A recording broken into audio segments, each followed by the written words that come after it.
Hey guys, how's it going? OPB here, coming at you with a quick video. Today I'm going to be talking about equipping yourself, your mag, your tribe, what I recommend personal equipment wise. Starting off from the sector that I think a lot of preppers get really worked around the axles off on is security. Obviously, a lot of guys get wrapped around the axles on that because they want to be the cool guys and do the cool guy things and be on the security team to carry the big boom sticks. Right? Yes, you need some aspects of that in your team, but you also need to be thinking about food procurement, food production, things like that, educating children, make sure that they gain skills, knowledge, science, math, writing, readings, things like that, right? You got to teach those things because you got to keep society moving forwards. So equipping yourself, I'm currently in talks with a company, seeing if I can get some equipment to review. A few companies actually. So stay posted for that. So again, as I said, starting off with security. If you're wearing a Kevlar, chances are you're going to need to be wearing body armor as well. There's a few companies I'm in talks with to send out some armor, get that reviewed, and hopefully get you guys some kickbacks off that. Moving forwards, there's going to be a couple of reviews of some gear from different companies, things that I like, things I use, things I would like to use that I would like to review as well. So that being said, we're going to keep moving forwards. Standardization of your loadout as a security team I think is good. Common caliber, common equipment. If everyone's wearing the same plate carrier, you can salvage different parts, kind of thing, you know what I mean? Night vision, as a security team member, I think night vision is extremely important. They are expensive. PVS 14s run about $4,000. And obviously you got the PVS 31s now, which are I think about 18 grand. So if you got a car to throw at night vision, go for it. Personally speaking, I run PVS 14s. They work well for what I need. One day, maybe when I'm rich and famous, you know, I'll be able to get my hands on some PVS 31s or whatever. Maybe when they hit the surplus market and they're a bit cheaper, right?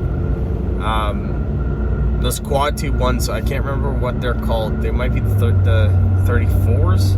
Anyways, those are cool. I tried a pair on there with my buddies. He's got stupid money. Anyways, they're nice. They make my PVS 14s look like a joke, I'll tell you that much. Kind of jealous. So, and then you're also going to want to think about clothing wise. Now, I'm not saying you have to be a uniformed force, but having at least the same pants as everybody else, maybe even the same color of pants and shirt. Now, granted, that's not always going to work. As things move forwards, things are going to wear out. You're going to have to patch it, right? But at least in the short term, a unified body of wearing uniforms that looks put together, right there, that is a force multiplier. There's a reason why military forces wear uniforms, okay? It's huge. It's a mindset factor that's been kind of indwelled into the human species throughout the years, that a unified body acting together to project force or to defend a objective is a force to be reckoned with, and it makes people think twice. Now, just walking around all looking the same could make somebody not come near your property. that's something you might want to put into your SOPs. For those of you who don't know, an SOP is the standard operating procedure. You should have those. I'm going to be making a video on how I come up with those. Next, actually, that'll be the next video I make. Again, so now you're looking, maybe, let's go with say you're uniformed. What your uniform looks like, that's up to you. If you want to wear hula skirts and whatever, and plate carriers, go for it. Personally, I like to stick with military style uniforms. At a bare minimum, at least surplus. Whether you're in the States there and you're wearing M81s or 81s, 61s, whatever the Woodland is, M82 I think it is. Anyways, whatever the Woodland is, or maybe you choose the worst camouflage known to mankind, ACU. You can find that gear pretty cheap. Here in Canada, we never used, well, we did use Woodland and helmet covers, but for the M1, but that's it. We used ODs, 82 pattern olive drab uniforms. I have a lot of 82 gear. Some of it my father owned while he was in the military, and myself, I owned some while I was in a youth organization that was our field dress. If you're from Canada, you know exactly what I'm talking about. I'm gonna leave that there. I don't want to start talking about that organization. It's not illegal or anything, but I don't have permission, so I'm not going to.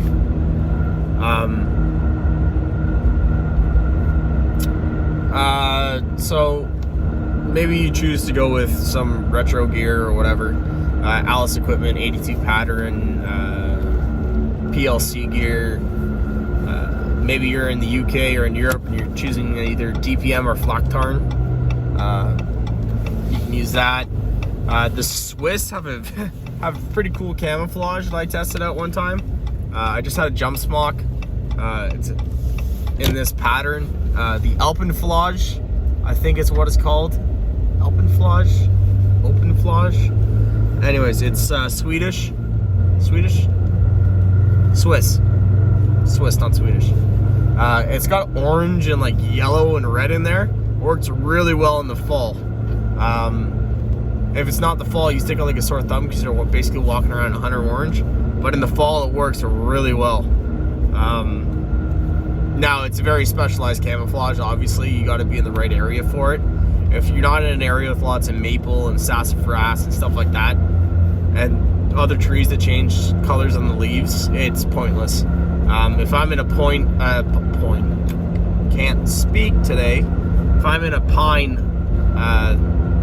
or a spruce crop of woodland, it's no use. You're better off just wearing ODs, which is pretty much what we do in my tribe. ODs and Coyote Brown, Coyote Tan. That's our go-to. Two standard uniforms, OD and Coyote Tan. OD is good for summer and spring. Coyote Tan's good for winter, and even so is OD. Good for winter and fall. So kind of change it up. When the terrain tries to change colors, you gotta change up your tactics a little bit. Here in Canada, we have lots of snow. If I wasn't driving, I would show you. It's pretty much white out, and looking across a farmer's field right now,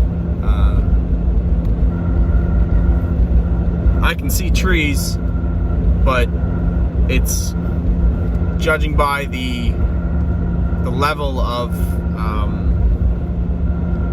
visibility. It's kind of hard to make out the horizon if you didn't know where it was, which plays to your advantage when you're moving large amounts of troops or personnel even, or equipment or what have you, and that's layering your camouflage. You can watch some of the Canadian Armed Forces videos, and we use this tactic too, is having either your whiteouts on the bottom or top, depending on what terrain you're in, or both. Sometimes you'll wear the bottoms, not the tops, and your helmet cover. You can do that. You can wear your top, no pants, and your helmet cover, or you can go full out, gloves, mukluks, your bottoms, your tops, your white balaclava, your helmet cover, right? If you're going to that extent, you're probably in the tundra. Where I'm at right here, yeah, okay, if it was snowing a little bit more, you could get away with it. Even right now, you can probably get away with it, but you're gonna kind of stick out when I see the abominable snowman sticking out there, right there in that tree crop. So you gotta understand how to layer camouflage, when to implement it, when not to. Even knowing that itself, camouflage is a force multiplier. You need to understand that it's not just for looks. It is a force multiplication asset on a very small scale, but it is another tool in your toolbox there to use to aid in your survival and procuring of food or hunting or gathering or what have you. Because if they can't see you looking for stuff, maybe they don't even know it's there, right? Hypothetically, let's say you're in a suburban environment and there's a park, fairly large park it would have to be, not like a small soccer field with like a basketball court on there or whatever. And you're wearing the proper camouflage, even if it's only a pair of hunting pants, like mossy oak breakup or something like that, a real tree or whatever. Yeah, even if you're wearing that, it's good. You could definitely aid in your detection, or not being detected wearing that stuff. Now, I might catch a lot of flack for this. I have hunting camouflage. Just keep in mind your grandparents, they hunted wearing a red plaid shirt and jeans with a single shot 12 gauge or 303 Brit, right? Or maybe double barrel 12. Do you really need it? Or is it just Gucci, right? So that's just my personal preference. It's just like, I don't know, where I live it's a style, right? Yeah, it's useful, obviously, but long term, is it? Not really. It's not the best patterns, in my opinion. For camouflage, military patterns are better. Just my preference. I like using military pattern camouflage. Now, the civilian market, they do have some pretty cool gear, some lightweight, warm gear. Military equipment is normally pretty bulky and pretty heavy. Like, I can get a parka that's made civilian that's almost paper thin, that's just as warm as my Arctic parka from the Canadian military. It's like, yeah, I'm still good to -50 or whatever, but it's half the weight. Is it as durable? No, it's not. For example, my parka was initially issued to my grandfather in 1983? 83 or 84 it was issued. My dad wore it during his time in, and that was just until right after the first Gulf War. So you're looking at 92, 93. Then I wore it as of 2006, 2007, all the way up until 2013 on field training exercises. So it's had a good run, and it has not been pampered. There's a couple of tears in it from getting snagged up on stuff. Thing's bulky, so, but it'll keep you warm. No doubt about that.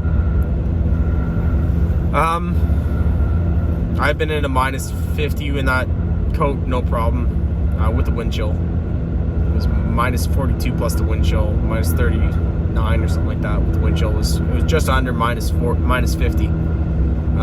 Perfectly fine. Granted, I had a wool sweater underneath and all that, but yeah, so having the proper equipment is good. If you're coming, let's say, okay, I'm going to speak from what I know. Here in Canada, if you wear piss poor quality equipment, you're not going to last very long. You're going to be cold, you're going to be wet, you're going to be tired, you're going to be grumpy, you're going to be hungry, because your body's going to be burning extra calories to keep warm. You're not going to want to move, your feet are going to be cold, you're going to get hypothermia, you're going to get frostbite. It's not child's play up here. It's cold. Same thing with down in the States, down in the southern states there, it's hot. Okay, I'd rather it be minus 50 and my face hurt, or my knuckles be so dry they're cracked and bleeding. That's through gloves, by the way. That was just my work gloves, are not the greatest, but anyways, yeah, that I'd rather have that than sweating my butt off, dealing with snakes falling out of trees at me and hurricanes, and gators. No thanks. So any of you guys down there in the southern states, if you're watching this, leave a comment down below. We'll compare ferocious beasts. I have been chased by a moose. That was scary. I was pretty terrified. And those things you call cobra chickens, they're not that bad. They're really not that bad. They are a bit they are assholes. I'll tell you that much. Anyways, a little bit of a rant there. In terms of bags, I'll say, get what works for you. Personally, I like Condor equipment for my own usage. I'm not sponsored by them. It's just stuff I've used that I found worked. Rothco as well, if you're on a budget, makes decent quality gear. If you back channel, you'll see a video titled 500 kilometer bug out bag. That is a Rothco medium transport pack. I've since purchased about 6 of those, and I've outfitted friends with them as gifts for Christmas, birthdays, what have you. I like giving useful gifts, right? Stuff like that you can go and buy or whatever. It's not really useful. If I know I know if they have a need and I can fill it, right? Everyone could always use another backpack, but especially stuff that's quality made, stuff like that, it's not going to break the bank. Condor is I shouldn't say a lot cheaper. It's a little bit cheaper than Rothco is a little bit cheaper than Condor, but Condor is a significantly higher quality. A lot of guys out there say, oh, Condor's airsoft gear. It's not military spec. Are you? As Bear says, are you military spec? No, you're probably not. I'm not. I got a little bit of extra loving on me. Definitely not squared away fully like in that aspect right yet. Working on her. That's another thing too. Physical fitness. Make sure that you are equipped physically. If you got a 40-pound, 50-pound, 100-pound rucksack, you can't get off the couch, and you're sitting there eating the Doritos and drinking on your Mountain Dew and whatever. Stop. Just stop playing. Okay? Go find another channel. It's not for you here. You have to do the things, as Bear says. Get out and do the things. 100% true. I just don't have time to film when I do it. And when I do it, it's low light periods and you're not going to be able to see anything. And I don't feel like lighting up the area I'm at with giant spotlights right now. Come summertime, I'll be filming more of that stuff. We're in the process of training our dog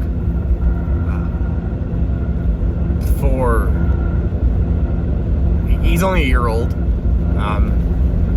We're in the process of training him. I might do some videos on that. I don't know. If you guys would like to see videos in that aspect of canine training, no, not an expert in it. I'm just kind of flying by the seat of my pants. After a couple of books that the wife's read and stuff like that, she's told me like, hey, do this, hey, do that. But leave a comment down below if that's kind of stuff that you want to see. If you want to see that stuff, just comment go for canine or something like that. So that's it for that video, part 1 of outfitting yourselves, security. Don't forget to like, share, and subscribe. You can check me out on BitChute. There is a link to my PayPal there if you wish to make a donation to the channel. You can do that. Moving forwards, if you do make a donation, I'm gonna make a slide at the end of these videos with all the people who've donated, just as a thank you. I am on Patreon now. If you wish to go over there and subscribe, there will be content being uploaded there daily moving forwards, so you can check that out. It starts at $1.50 Canadian per month. It's pocket change. Even if you wish to make an ongoing donation to the channel, you can do that. Again, all up to you. Everything's helpful. It helps me grow the channel. It helps me put more time into this, make better quality videos, and put more effort forwards and be able to work a little less, play a little more. Again, don't forget to like, share, and subscribe. Thank you for watching. OPB out.